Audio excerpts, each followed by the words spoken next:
Akhirnya hal yang paling pasti yang kita dapat dari perjalanan ini selain berubahnya pola pikir adalah saudara di mana-mana. Begini ceritanya. Guys, pagi ini kita masih berada di kota Pekanbaru. Rencananya pagi ini Bang Den mau pergi ke dalam hutan. Hutan Riau. Halo, saya Bang Den. Saya Kak Beda, bersama mobil kami yang bernama Seruling Senja. Kami Road Trip Indonesia. 8 tahun hidup nomaden di jalanan di berbagai kondisi alam Nusantara. Terbang bebas kemana suka, tanpa batas waktu.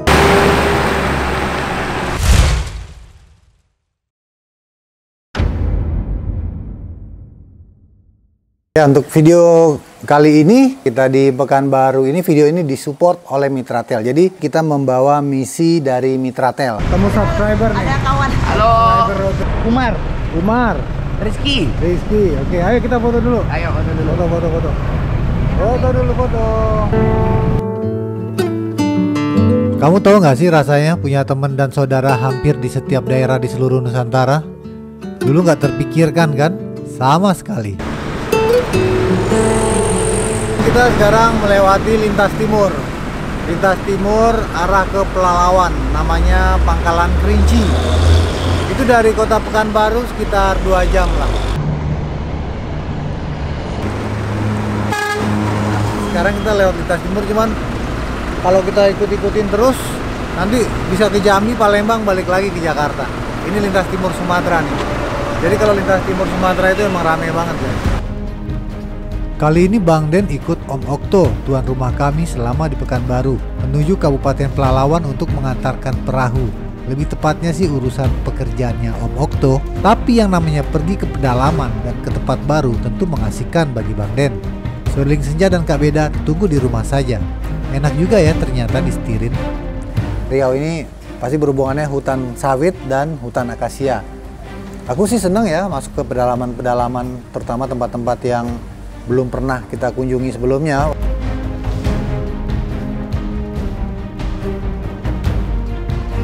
Khusus daerah Riau ini kita akan banyak bertemu dengan truk pengangkut kayu akasia sebagai bahan bakar pembuat kertas, juga banyak truk pengangkut kelapa sawit. Bus antar kota dan antar provinsi dari Pulau Jawa sampai ke Aceh di ujung Sumatera pun lewat jalur ini. Bang Den menyebutnya jalur perekonomian. Selain ramai, jalannya juga rata, nyaris tidak ada pegunungan atau tanjakan berarti dari Lampung sampai ke Aceh. Lewat jalur ini memang bisa lebih cepat dan menghemat waktu, tapi minim pemandangan, bahkan beberapa titik kadang-kadang macet. Karena itu Bang Den dan Kak Beda lebih memilih jalur lintas barat yang sepi dengan pemandangan birunya Samudra Hindia dan pegunungan Bukit Barisan yang indah, meski sedikit lebih jauh dan beberapa medannya mendaki, menurun, dan berkelok. Bagi kamu yang belum pernah, sebaiknya mencoba semua jalur supaya dapat perbandingannya. Terbang aku di sini rupanya ada apa? Kayak gunung. Ke pedalaman Riau ya. Kita bilang pedalaman karena lumayan jauh. Dan itu kita masuk betul-betul ke hutan sawit dan hutan akasia. Karena kalau Provinsi Riau ini rata-rata memang perkebunan sawit dan perkebunan hutan akasia. Jadi sebutnya hutan produksi ya. Kita pergi ke sana dan kalau jalannya sih relatif sudah bagus ya. Cuman begitu kita masuk ke pedalaman itu udah jalan-jalan tanah dan sepi banget. Oh iya, karena kita membawa misi dari Mitratel, kami informasikan juga ya bahwa keberadaan tower Mitratel tersebar sampai ke daerah pedalaman dan daerah terluar Nusantara. Tower Mitratel juga sangat terbuka, bisa digunakan oleh semua operator telekomunikasi. Jadi bukan hanya Telkomsel atau provider tertentu. Kita udah sampai nih di lokasi tempat dimana ini perahu kita mau kita turunin. Cuman karena untuk nuruninnya harus di sana dan kebetulan itu ada mobil orang di situ, jadi kita tunggu dulu orangnya datang. Kita tadi udah ngelewatin sawit-sawit daerah Pelalawan, masuk ke dalam-dalam guys. Waduh. Guys, kenapa ya sungai di sini ini warnanya hitam? Kanal-kanal di sini warnanya hitam. Ini kan daerahnya daerah gambut nih. Coba deh kalau yang tahu kenapa nih warnanya hitam, tulis di kolom komentar. Cuaca panas terik khas dataran rendah Riau. Meski jauh dari kota dan sangat sepi, kabarnya perekonomian masyarakat di sini cukup makmur. Dulunya daerah transmigrasi. Jangan heran kalau kita akan banyak berjumpa dengan saudara-saudara dari Pulau Jawa di daerah ini. Desa SP7 namanya, Kabupaten Pelalawan, Riau. Ini orang Sunda Dari tinggal tahun di 90-an. kampung apa namanya ini? SP7. P7 itu dulu transmigrasi ya? Iya, trans. Ikut trans dulu. Iya, orang tua. Jadi udah lahir di sini. Lahir di Jawa atau besar di sini. Oh. Dari tahun 90. Enak tinggal di sini. Ya, enak nggak enaknya nggak pernah pulang ke Jawa pasti enak. Aku tuh hormat deh, sama salut deh sama saudara-saudara kita di seluruh Indonesia yang survive tinggal di hutan-hutan sawit, hutan-hutan akasia, pedalaman-pedalaman, mereka hidup dan bekerja, menjalani kehidupannya sehari-hari di sana. Aku nggak bisa membayangkan kalau aku hidup di tempat-tempat yang seperti itu gitu. Karena di sana juga memang nggak ada pemandangan, karena cuma sawit doang, apalagi Riau, panasnya menyengat banget gitu kan kawan. Makanya salam hormat ya.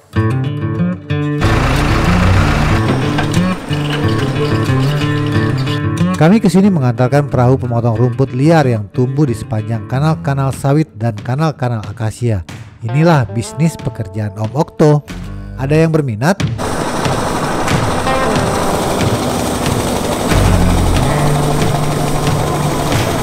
Yo guys, kita baru selesai makan tuh di warung makan Tiga Bersaudara Kak Eti.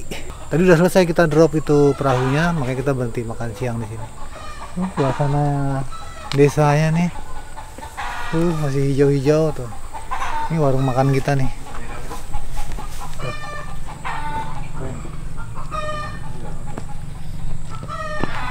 Sekarang kita mau balik lagi ke Pekanbaru. Banyak sekali teman dan saudara road trip Indonesia di kota Pekanbaru ini. Maaf juga tidak sempat datang mengunjungi semua karena waktu terbatas. Salam rindu saja dari kami ya. Salah satunya adalah Om Dai, masih member dari Fort Everest Club Indonesia Chapter Riau yang sempat kami kunjungi. Om Dai ini sohib kita dari lama udah. Dari awal perjalanan road trip Indonesia dulu, awal-awal kita masuk ke Pekanbaru, ya udah disambut dan didukung penuh lah. Jadi sekarang kita masuk lagi yang kedua kali, ternyata bisnisnya sudah berkembang banyak. Kalau dulu jualan beras. Kamu ingat telur. kita dioleh-olehin apa? Iya. Telur satu Apa? lapi, Apa? telur satu papan, sama beras sekarung. Satu karung. Sama kita masuk Pekanbaru dulu langsung dikasih telur satu papan sama beras satu karung. Buat di perjalanan. Buat di perjalanan. Sekarang bisnis itu juga masih jalan terus, tapi makin berkembang ke sektor-sektor lain. Ya Om Dai? Alhamdulillah. Gimana bisnis sekarang? Alhamdulillah lah, stabil Om Den. Stabil ya? Om Dai kan jualannya online dan offline. Iya, ya. Nah, gimana menurut Om Dai usaha ini terbantu dengan adanya jaringan telekomunikasi, salah satunya internet atau digital platform juga pakai kan? Iya, iya. Nah, gimana terbantu? Jadi alhamdulillah kami sangat terbantu dengan adanya online ini ya. Kalau kita di sini masih tidak terlalu full online, jadi offline-nya pun sangat membantu. Jadi kita pakai sekarang tuh di Instagram, Shopee, marketplace-nya Facebook. Tapi yang paling sangat efektif untuk kami sekarang ini ya marketplace-nya Facebook, karena lebih ke pembeli lokal kan. Nah, jadi ketika kita iklankan, orang chatting untuk produk tersebut, lalu kita arahkan ke offline. Jadi ketika dia banyak bertanya ini bagaimana speknya, bagaimana, lebih kita arahkan ke offline. Jadi mereka datang ke toko. Akhirnya karena kita di sini arahkan kawan-kawan yang bekerja untuk pelayanan yang ramah gitu. Jadi kita bantu carikan ini yang sesuai, ini tawarkan begini. Akhirnya mereka nyaman dan mereka bilang ke kawan-kawan mereka lagi gitu. Jadi rasanya itu yang paling efektif. Tapi ada ya penjualan Instagram sama Shopee ada? Ada, sangat ada malah, karena di Instagram kita udah dapat juga nih pasarnya gini. Misalnya orang ini mengarah ke outdoor, kita udah dapat pelanggan-pelanggannya. Nanti dari Instagram rata-ratanya itu transaksinya di Shopee.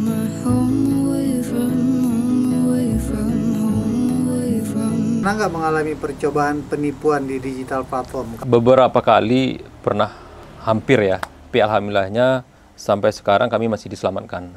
Ya, contohnya tiba-tiba dia ngorder dan transaksinya itu terlalu cepat gitu. Dia tanpa banyak bertanya, tanpa banyak diskusi apa segala macam tentang produk tersebut, mereka oke, langsung transfer. Kita bingung kan, langsung transfer. Ketika dicek di rekening tidak ada gitu. Mereka tuh marah-marah tuh, kita udah transfer, ini kenapa tidak masuk, ini barang begini macam lah. Tapi alhamdulillahnya kita diselamatkan seringnya begini. Ketika ada salah penulisan di bukti transfer yang dia screenshot atau apa, misalnya nama kita salah satu huruf, jadi otomatis kan nggak udah batal dia, karena nggak mungkin perbankan salah nama atau salah akun kan, gitu. Jadi ketika kita udah cari-cari informasi tentang penipuan-penipuan, ya paling kita bilang sama dia, ini udahlah, jangan main tempat lain aja lah, kami udah sering kayak gini. Akhirnya dia memang kita diblokir langsung sama dia. Kita yang diblokir sama dia langsung gitu. Ya karena udah ketahuan gitu kan. Alhamdulillahnya beberapa kali kejadian, alhamdulillah kita selamat. Apa cari apa? Jaket? Nih, udah cari Ini langsung dipakai. Iya, langsung pakai aja. Takut diambil orang. Aku juga tuh langsung pakai tuh. Kita kayak dua orang bocah, tau gak? Yang kalau dibeliin baju baru, apa baru langsung dipakai. Iya. Apa sih yang diperlukan agar pelaku UMKM bisa menghindari penipuan online seperti? Pastinya kita harus banyak informasi ya, banyak pengetahuan tentang itu. Jadi sembari kita jualan, kita cari-cari, oh ini modus terbaru ini, modus terbarunya begini. Kita pelajari. Kalau kayaknya udah mengarah ke situ, ya kita cut aja. Kalau misalnya ciri-cirinya, kalau dia transaksinya terlalu cepat gitu, tanpa banyak bertanya ini itu gitu, itu udah curiga gitu. Sementara dia belum tanya size, kalau dia nggak nego gitu, itu perlu dicurigai. Kan biasanya kita di sini kan nego, misalnya harga kita bikin 100, dia minta 85 atau 80 gitu.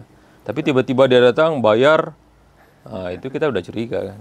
Kita pastikan dulu masuk nggak uangnya. Kalau nggak masuk, kita cari apakah ini betul nggak transaksinya gitu. Terus ada juga aplikasi Get Contact, sangat membantu bagi kami. Jadi ketika kita transaksi dengan orang, kita cari dulu Get Contact ini siapa. Kalau udah ada embel-embel penipuannya itu, ya udah kita cut. Oke, Om Day. Oke, Om Day. Thank you banget, Om Day.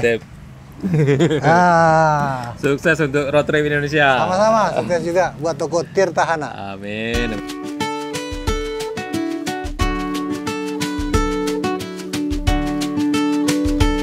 Nah, sekarang ini kita lagi, kamu ngapain sayang?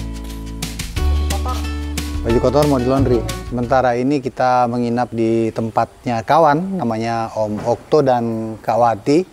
Ini bukan tempat yang baru buat kita karena memang selama ini, beberapa tahun yang lalu waktu kita di Pekanbaru, kita sudah menginap di rumah mereka ini. Ini teman-teman dari komunitas Sport Everest Club Chapter Riau. Tapi dulu tempatnya bukan di sini. Nah, ini sekarang tempatnya udah luas sekali tuh, rumahnya juga udah enak, tidak tempat kumpul-kumpul. Nah, kalau teman-teman lihat ini mobil Ford Everest. Ini Ford Everest yang boleh dibilang terbaru ya, All New Everest ini. All New Everest ini tahun 2015 sebelum Everest dia tutup. Ini yang terakhir nih. Kalau lihat di sana juga ada Everest yang sama tuh, generasinya sama Road Trip Indonesia tuh. Nah, nih kita lihat dulu deh. Sini ada apa aja, yuk. Ini kayak workshop gede ya, boleh dibilang workshop juga, bisa dibilang bengkel juga. Kalau ini ada Nissan Navara, kalau itu juga masih Ford juga. Ini pencinta Ford di sini. Tapi ini yang double cabin Ford Ranger. Di sini juga workshop untuk tempat kerjanya teman kita ini. Dia bikin perahu-perahu untuk di kanal-kanal kebun sawit atau kebun akasia. Suruling Senja juga parkirnya enak. Dan juga tempat nongkrong kongko-kongkonya teman-teman komunitas di sini. Sama satu lagi nih hobinya nih. Kita lihat tuh. Ini motor trail nih. Keren? Lihat tuh koleksinya tuh. Banyak banget nih. Aku dari dulu tuh salah satu yang pengen banget punya motor trail kayak gini nih. Pengen banget tapi belum kesampaian juga. Nantilah kalau kita udah stay ya. Udah tinggal bener-bener di sebuah kota. Baru kita pikirkan untuk melihara ginian satu gitu. Dulu tuh aku pernah inget tuh ya, waktu SMP temanku udah punya motor trail dulu. Aduh, lihat gagahnya gitu kalau ngelihat orang naik motor trail. Dan juga mungkin nanti kita pengen belajar ya, pengen belajar ini. Tapi nggak tahu apakah waktunya cukup kita selama di sini. Tapi ditawarin sih sama Om Okto untuk mau nggak coba main Trabas. Berani nggak? Ya kalau mau belajar motornya aja dulu, jangan yang ekstrim-ekstrim ya berani lah. Tapi kalau langsung yang ekstrim dan berbahaya, nanti kenapa-napa nggak jadi perjalanan road trip Indonesia. Kita lihat nih rumahnya nih. Kamu gimana sayang, udah? Beres, berangkat kita. Kalau ini tempat kongko-kongkonya kita nih. Tempat kita nongkrong, kita duduk-duduknya di sini. Kadang-kadang teman komunitas juga di sini. Enak tempatnya. Ada suara gemericik air, ada kolam ikan di situ. Ah, motor antik tuh. Motor antik ada, motor trail ada, Vespa ada.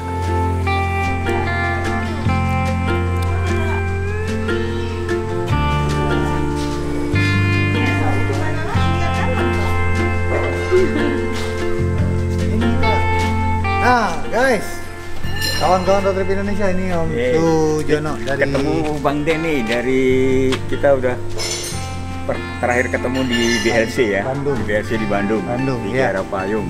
Sekarang dari Bogor kemarin berangkat hari Rabu mau ke kilometer 0 Sabang Aceh. Sekarang ketemu di Pekanbaru. Ketemu di Pekanbaru. Luar biasa. Pakai unitnya Pak Jero. Beliau ini inspirator buat saya, panutan saya. Wah, luar biasa. Jadi yang tua ikut yang muda. Biar tetap semangat ya Om ya. Kita lihat dulu nih intip mobilnya Om. Coba lihat. Ini yang pertama, ini ada solar, ada air putih di sini. Ya, solar sama air putih Om ya. Coba lihat, pasti sama berantakannya. Kalau di atas itu dia ada rooftop tent, tapi ada juga itunya apa namanya? Roof rack-nya ada. Jadi double. Tuh, sama kan kayak Suling Senja. Dalamnya Kayak bikin malu ini Om. ada handuk, ada apa? Enggak Om, itu bukan satu hal yang memalukan Om. Itu biasa-biasa saja. Bangku tengahnya juga udah dicopot semua ya.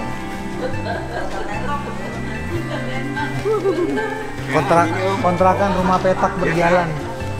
Oh, oke. Iya. Nah nih dia banyak banget nih komunitasnya, ini petualang. Petualang juga ada. Ini Om Giok. Halo Om Giok, nih stikernya ada di sini. Ini Kaf, Camping Adventure Family. Ini Om Edi Hani. Halo Om Edi Hani, nih jalan-jalan nih camping. Ini Camper Van Indonesia.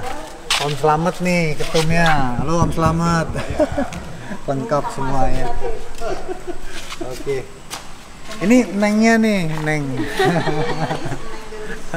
Neng gelisnya. Istri saya Om. Oh iya. Ya, kita udah tua harus bahagia.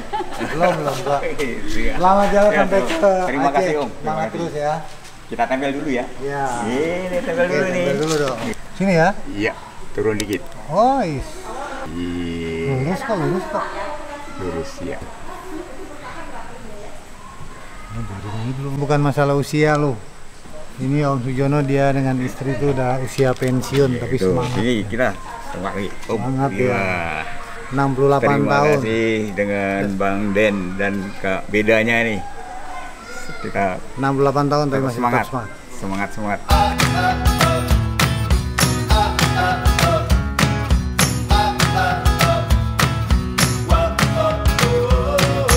Menurut kami, Pekanbaru adalah sebuah kota besar yang pesat sekali kemajuannya.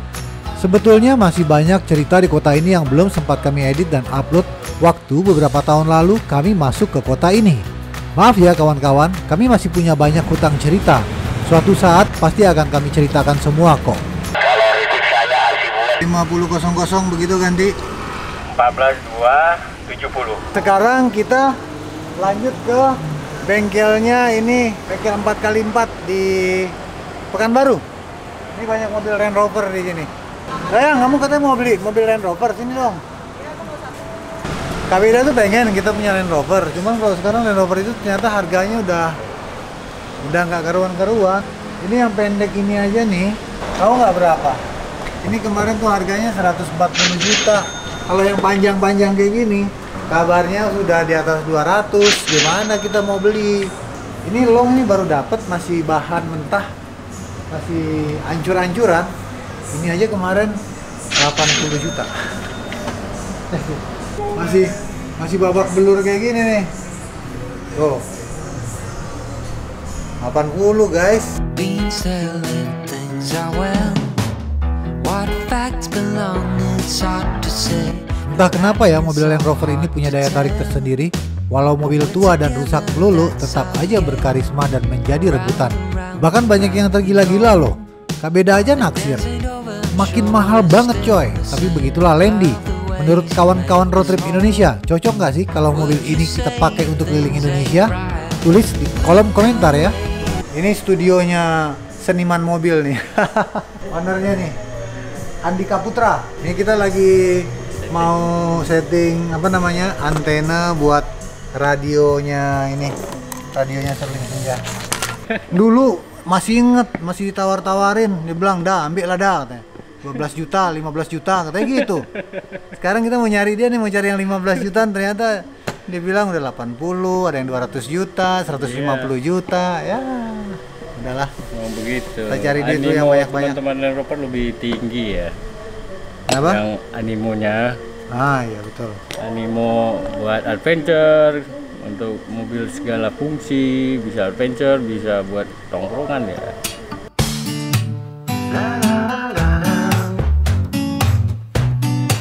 Di sini kami sempat juga melakukan sedikit interview dengan Ketua Land Rover Club Riau. Namanya Hari Octavian, biasa dipanggil Hari Bule. Om Hari pernah ikut acara Tribut Sumatera, acara adventure seperti napak tilas petualangan Camel Trophy beberapa puluh tahun lalu. Ya, ada event yang namanya Tribute to Camel Trophy ya, di 2022 tahun yang lalu, setahun yang lalu. Ini satu event melakukan napak tilas atas kegiatan Camel Trophy yang pernah dilakukan di Indonesia. Nah, event ini disebut Sumatera Tribute karena tahun 80-an ada Camel Trophy yang dilakukan di Pulau Sumatera. Startnya dari Brastagi, finishnya di Jambi. Nah, oleh para penggemar Land Rover di Indonesia dibuat satu event yang namanya Sumatera Tribute. Nah, justru dibalik, startnya di Jambi, finishnya di Brastagi. Ya, karena tahun 80-an mungkin situasi atau kondisi Indonesia jalur ini pada waktu itu ya tidak sebagus saat ini. Sementara saat ini justru jalur-jalur itu udah berubah, ada yang menjadi jalan perkotaan, kampung, ada yang jadi bangunan, bahkan ada yang jadi irigasi. Jadi gimana? Jadi berubah. Ya, kita berusaha melakukan sedekat mungkin dengan jalur aslinya supaya bisa mendapat suasana yang sama pada saat dulunya. Itu berapa lama kemarin? Kemarin itu hampir 2 minggu ya, 2 minggu start sampai finish dengan jarak tempuh hampir 1000 kilo. Setelah Sumatera Tribute tahun ini 2023 ada di Borneo Tribute ya, itu di Kalimantan Timur, Kalimantan Utara. Kemudian insya Allah tahun depan itu akan ada Sulawesi Tribute. Kemudian setelah Sulawesi Tribute tahun depannya lagi akan ada Kalimantan Tribute. Ya, jadi akan ada 4 kali rencananya. Ini saya pakai unit Land Rover Series tahun 69. Ini 109 LWB kalau di Land Rover ya, long chassis ya. Ini kita ada 4 orang, ada 1 driver, ada 3 krunya.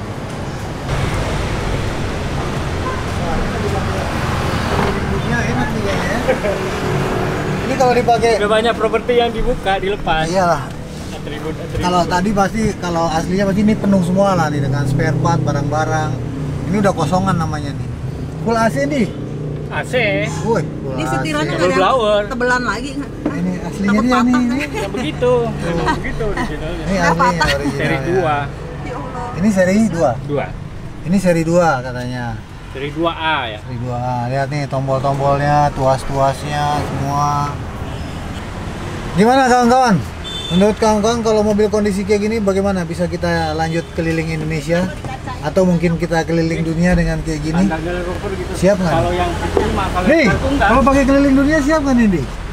harus di rekondisi lagi engine-nya. Engine-nya? Iya. Direkondisi atau diganti nggak? Mungkin diganti diesel. Oh. Oke. Biar lebih- Kecuali kalau ini ya, kebanyakan karena keliling dunia pakai Defender ya. Defender. Series juga ada. Seri juga ada. Ya. Tapi kalau yang pakai seri ya orangnya harus ngerti mesin. Kayak beliau ini pakai series kemanapun aja dia mah siap. Kalau kita nggak bisa pakai mobil-mobil tua. Paling bisa cuma ganti ban doang. Ganti filternya nggak bisa. Keren. Abang, odong-odong aja. Kawan-kawan, karena digitalisasi ini sudah didukung oleh infrastruktur komunikasi yang baik, sehingga memberikan dampak positif nih kepada pelaku-pelaku usaha dan UMKM dalam membangun bisnisnya. Karena itu digitalisasi ini penting sekali diikuti dengan pengetahuan atau literasi digitalisasi yang baik, sehingga memberikan dampak positif nih kepada pelaku-pelaku usaha dan UMKM dalam membangun bisnisnya, supaya bisa mengurangi potensi penipuan online yang menyasar pelaku-pelaku UMKM.